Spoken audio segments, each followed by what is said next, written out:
Hello, my name is Debbie Reynolds. They call me the Data Diva.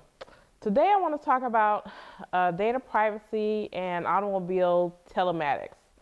So, automobile telematics are the data that is contained in computers in automobiles that is either resident in the automobile or is transmitted wirelessly to either manufacturers or dealers that relate to the car, its operation, and even the people who are in the car or operating the car.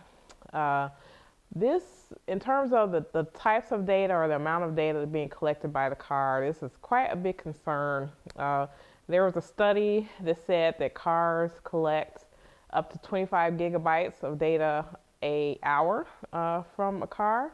And that can be quite a lot, actually, day over day. Also, a lot of the data that's collected, some of it is obviously information about the operation of the car, because the average car has about 200 or more sensors that check a lot of different things on the cars.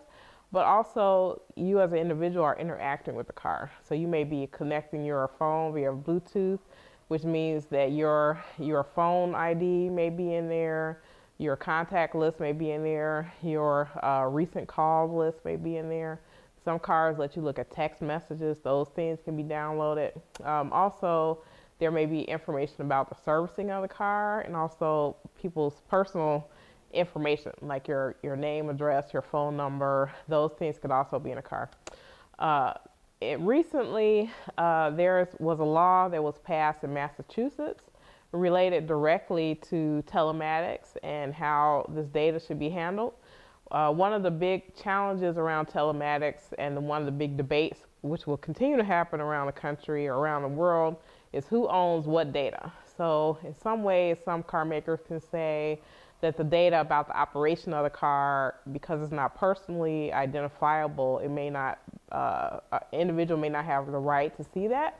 But in this new Massachusetts law, what they did was say that by the year 2022, any new car sold in Massachusetts has to have an app that shows that the owner what data is being collected by the car, and then that owner can also grant access to that data to aftermarket like repair shops, for example. So the big issue there was that because the cars are so much more like computers, that a lot of that data was being kept by dealerships and manufacturers and not being shared in a way that was helpful for kind of aftermarket auto repair shops to be able to do service on those cars. So this is a really big deal, and I think that it's going to spread throughout the country, the U.S., as people sort of see this, because people have no clue really what is actually in their car, and they currently,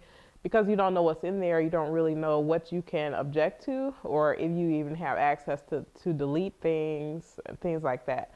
There are certain things about a car that you obviously can't delete, like you can't delete like the odometer reading, you can't delete or change like the vehicle identification number, but because there's so much more data that's being collected there, I think that's going to become a challenge.